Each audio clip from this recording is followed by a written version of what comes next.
Do you believe it's a present threat to us? Well, a present threat meaning they murdered 2 Americans over the last couple of weeks. I'd say that's a pretty imminent threat. And joining me now is Senator Kelly Ayotte from the hearing, a member of the Armed Services Committee. Thank you very much, Senator. And so Thanks, tragically, Andrea. of course, your constituent, James Foley, and Stephen Sotloff went to school in New Hampshire. So New Hampshire really is resonating with the loss of these 2 American journalists. What did you hear today that from Secretary Hagel and from General Dempsey that either reassured you or caused you some concern? There's been a lot of talk about what General Dempsey said about the option of ground troops. Well, first of all, Andrea, let me just say that I'm glad that the Secretary acknowledged that this is a clear threat to us now. You know, obviously from my constituents in New Hampshire, we've seen that brought home with the brutal murder of Jim Foley and with Stephen Sotloff. So I was very glad to hear him say that.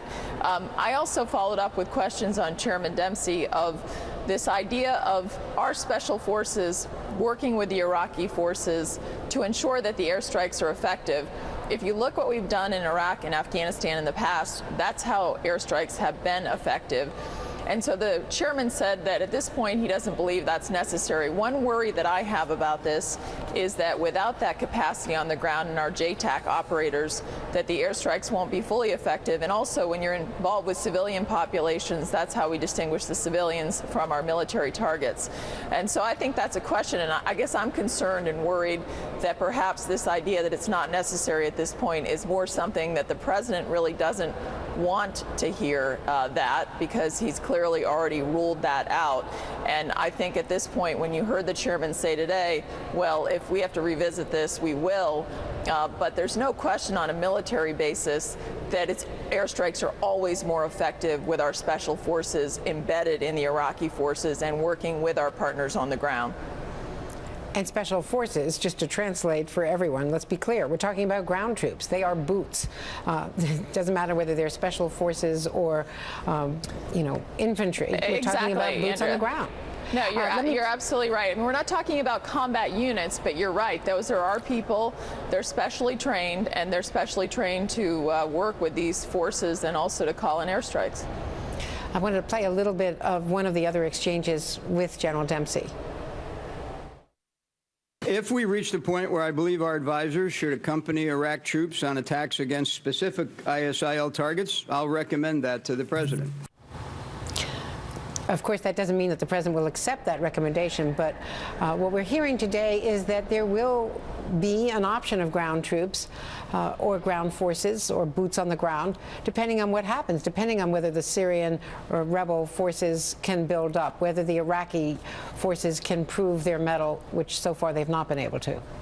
Well, and I think that's a real issue, and that's why I asked the question, Andrea, because previously, we've had to have our special forces, we've had to have JTAC operators to call in these strikes to be effective.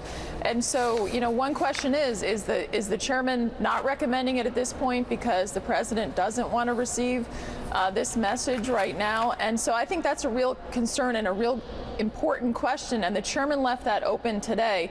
We also have to keep in mind, as we look at the challenges that we face here, who's going to step up on the Arab side? It's not clear yet who this coalition is going to be, how robust the coalition is going to be, because without that strong coalition, their plan is very much predicated on the coalition working together to defeat ISIS. And Senator, finally, if I could switch gears, you were one of the 16 women senators who wrote to the NFL and raised questions to Roger Goodell, asking the NFL to adopt a real zero-tolerance policy for domestic violence. Have you heard back at all from the NFL, and are you satisfied with the steps they've taken so far? So I have not heard back from the NFL at this point. There's no question.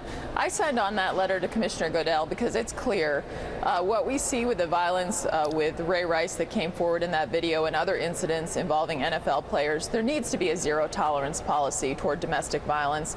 I mean, these individuals will also looked at as role models in our society. So without that zero tolerance policy, we're sending the absolute wrong message. So I think stay tuned. I'm not fully satisfied yet, and I would like to see how they're really going to truly respond to this. Will they respond with a zero tolerance policy? You know, Senator, they have now hired 4 or 5 high-powered women lawyers and others to be part of this special team, government relations, legal counsel. If they haven't figured out yet that they should respond to 16 women senators, 16 out of the 20 women senators, I think they maybe need a little bit more advice, don't you? Yeah, I would agree. I'm all for high-powered women lawyers, but again, we need the follow-through. We need to see what the NFL itself does to ensure zero tolerance toward domestic violence and make sure that these types of incidents are handled in a way that this was not handled properly. Well, let's just say when senators write letters, they expect answers. Thank you very much, Senator Kelly Thank you, Andrea. Ayotte.